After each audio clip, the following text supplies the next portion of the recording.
नमस्ते। आज हम एक बहुत ही इनख्याब कहानी में उतरने वाले हैं। ये कहानी है हमारी पृथ्वी की और हमारी यानी इंसानों की। जरा इस नंबर को देखिए, 4.5 अरब साल। ये इतना बड़ा नंबर है कि दिमाग चकरा जाए। इसको ऐसे समझते हैं, अगर पृथ्वी की पूरी जिंदगी को हम एक 24 घंटे का दिन मान लें तो हम इंसानों का पूरा इतिहास पता है कब आएगा?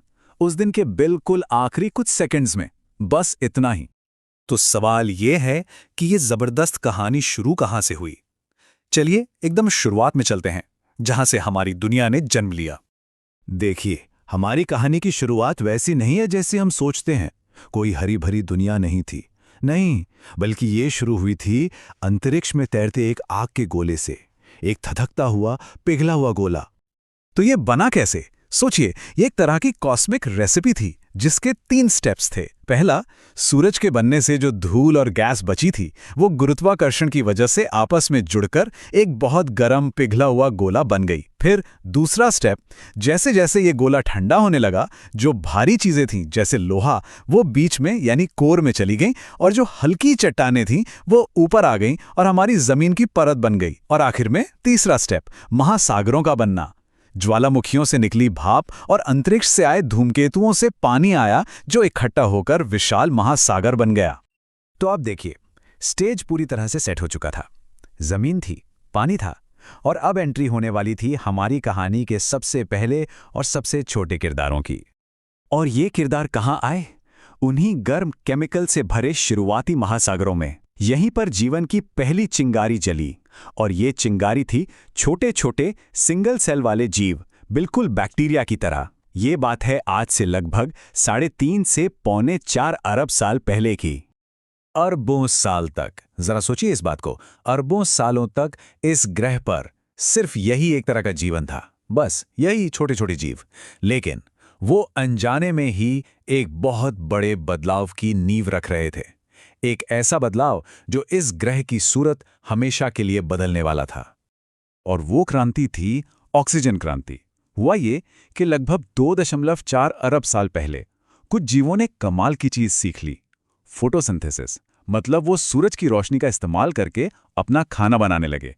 लेकिन इस प्रोसेस का एक बाय प्रोडक्ट था ऑक्सीजन, और उन्होंने इतनी ऑक्सीजन छोड़ी कि हमारा पूरा वायुमंडल ही बदल गया। हाँ, इस ऑक्सीजन ने उस समय के कई जीवों को खत्म कर दिया, पर इसी ने हमारे जैसे कॉम्प्लेक्स जीवन के आने का रास्ता भी बनाया। अब जब हवा में भरपूर ऑक्सीजन थी तो मानो विकास ने रफ्तार पकड़ ली। चीजें बहुत तेजी से बदलने लगी। इस टाइमलाइन पर नजर डालें, ये जीवन के कुछ सबसे बड़े पड़ाव हैं। करीब 54 करोड़ साल पहले हुआ कैम्ब्रियन एक्सप्लोजन, मतलब समुद्रों में अचानक से तरह तरह के जटिल जीव जंतुओं की बाढ़ सी आ गई। फिर करीब 40 करोड़ साल पहले जीवन ने पानी से बाहर निकलकर जमीन पर कदम रखा। पहले पौधे आए, फिर जानवर, और फिर आया डायनासोर का दौर, जिन्होंने करोड़ों साल तक इस ग्रह पर राज किया। और उनका अंत भी उतना ही नाटकीय था। 6.5 करोड़ साल पहले एक एस्टेरॉयड ने आकर सब कुछ खत्म कर दिया। अब सोचिए, डायनासोर के जाने से इस ग्रह पर एक बहुत बड़ी जगह खाली हो गई, और ये एक सुनहरा मौका था जानवरों के एक नए ग्रुप के लिए।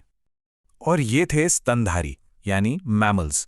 जो छोटे छोटे मैमल्स अब तक डायनासोरों की परछाई में छिपकर जी रहे थे, अब उनके लिए मैदान खुल गया था। वो पनपने लगे और दुनिया भर में फैल गए। इन्हीं मैमल्स के बीच एक खास ग्रुप का विकास हुआ, प्राइमेट्स। ये बात है करीब 6 करोड़ साल पहले की। ये ज्यादातर छोटे पेड़ों पर रहने वाले जीव थे, और यही वो ग्रुप है जिससे आगे चलकर बंदर, एप्स और हम इंसान बने। तो चलिए अब आते हैं इस कहानी के उस हिस्से पर जो सीधे हमसे जुड़ा है, होमो सेपियंस यानी इंसान बनने का सफर। हमारी अपनी कहानी शुरू होती है करीब 60 लाख साल पहले अफ्रीका में। हुआ ये कि मौसम बदला, जंगल कम होने लगे और घास के मैदान फैलने लगे। इस वजह से हमारे कुछ पूर्वजों को पेड़ों से नीचे जमीन पर उतरना पड़ा, और इसी मजबूरी ने एक बहुत बड़े अडैप्टेशन को जन्म दिया, 2 पैरों पर चलना। और जमीन पर उतरने के बाद विकास की सीढ़ी पर हम तेजी से चढ़े।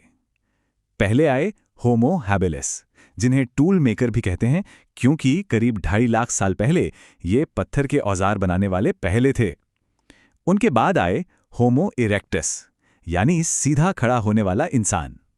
ये पूरी तरह सीधे चलते थे, इन्होंने आग पर काबू पाना सीखा और यही वो पहले थे जो अफ्रीका से बाहर निकले। और फिर इस अरबों साल की कहानी में एक बहुत ही ताज़ा घटना घटी। आज से महज करीब 2 लाख साल पहले अफ्रीका में एक नई प्रजाति का उदय हुआ, होमो सेपियंस यानी हम। तो होमो सेपियंस में ऐसा क्या अलग था? असल में फर्क हमारे दिमाग का था। एक बड़ा और कॉम्प्लेक्स ब्रेन जिसने हमें एब्स्ट्रैक्ट चीज़ों के बारे में सोचने की ताकत दी, जिसने हमें भाषा दी। और इन्हीं चीज़ों की वजह से आगे चलकर हम खेती कर पाए, शहर बसा पाए और बड़ी बड़ी सभ्यताएं बना पाए। इस पूरे सफ़र को एक लाइन में कहना हो तो कह सकते हैं कि एक पिघले हुए आग के गोले से लेकर सोचने समझने वाले इंसान तक का ये सफ़र अरबों सालों के धीमे धीमे विकास और नेचुरल सिलेक्शन का नतीजा है। तो ये हमें एक आखिरी सवाल पर लाकर छोड़ देता है। इस अरबों साल लंबी कहानी में अब अगला चैप्टर क्या होगा? क्योंकि 4.5 अरब साल के इस महाकाव्य में हमारा यानी इंसानों का अध्याय तो अभी अभी शुरू हुआ है।